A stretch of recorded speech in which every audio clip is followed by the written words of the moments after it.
Today, you're connected more than ever. Your friends, your family, your life. Having a partner that understands banking is what you do on your time, anywhere you like. It's about being connected. Renaissance Bank, understanding you.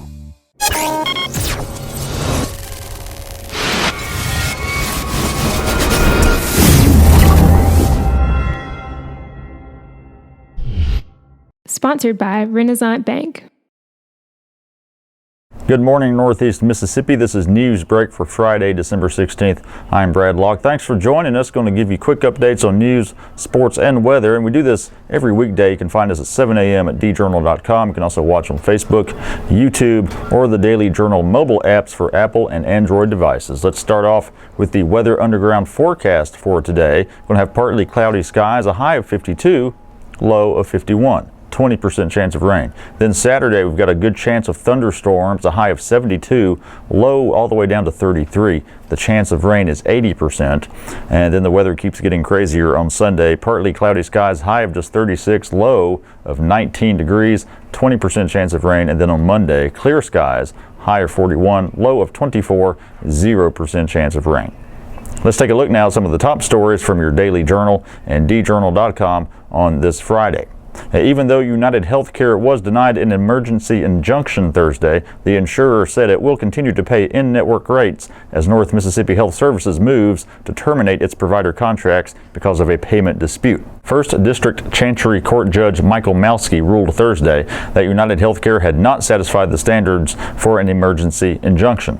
The insurer had been at odds with North Mississippi Health Services ever since the Tupelo-based hospital system discovered remittances from United that came through the electronic payment system marked as paid at $0. The unpaid bills amount to tens of millions of dollars, according to briefs filed with the Chancery Court. This fall, NMHS announced it would terminate its agreement with United Healthcare because the unpaid claims had not been resolved.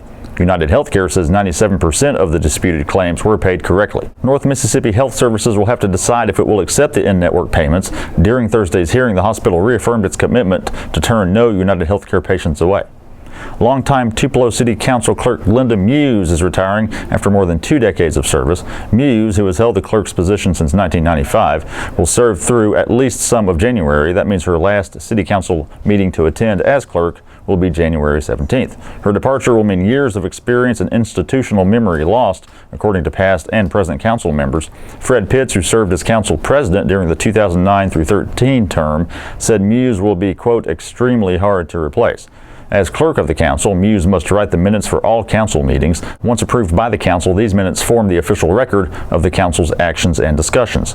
She also compiles the agenda for each meeting of the city council and organizes the relevant supporting documents. The council hopes to have Muse's replacement in place by the first meeting in January. An Elvis impersonator who was wrongfully arrested for sending poison letters to the president and others in a 2013 case is again suing the federal government.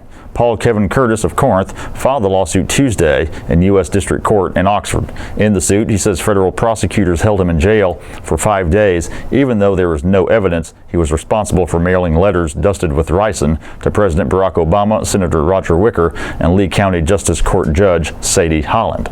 After Curtis was released, federal agents arrested James Everett Dutschke, a former martial arts instructor from Tupelo. Dutschke eventually pleaded guilty to the crime and was sentenced to 25 years in prison. Attorney James Moore, who is representing Curtis, said his client was detained based on flimsy evidence and portrayed as a terrorist in the media. This is the third time Curtis has sued the government. He filed similar suits in April 2015 and January 2016 with a different set of attorneys, and both were dismissed because of inaction. Moore hopes to have a trial date set for late 2017 or early 2018. And in sports, Ole Miss head coach Hugh Freeze filled both of his coordinator vacancies on Thursday, according to various reports. Auburn assistant Wesley McGriff, who was considered a front-runner for the defensive coordinator's job, will take over that position. He was on the Ole Miss staff during Freeze's first season and played a key role in compiling the 2013 signing class that included eventual NFL first-round draft picks Robert Condici, Laquan Treadwell, and Laramie Tunsil.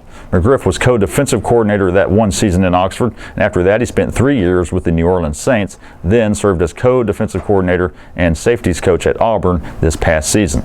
On the other side of the ball, Freeze has hired Phil Longo, who put together some prolific offenses at Sam Houston State the past 3 seasons. This year's team averaged 547 yards per game and ranked 8th in FCS in red zone offense. Much like Freeze, Longo has come up through the small school ranks with stops at Slippery Rock, Youngstown State, Southern Illinois, Minnesota Duluth, LaSalle, and William Patterson University.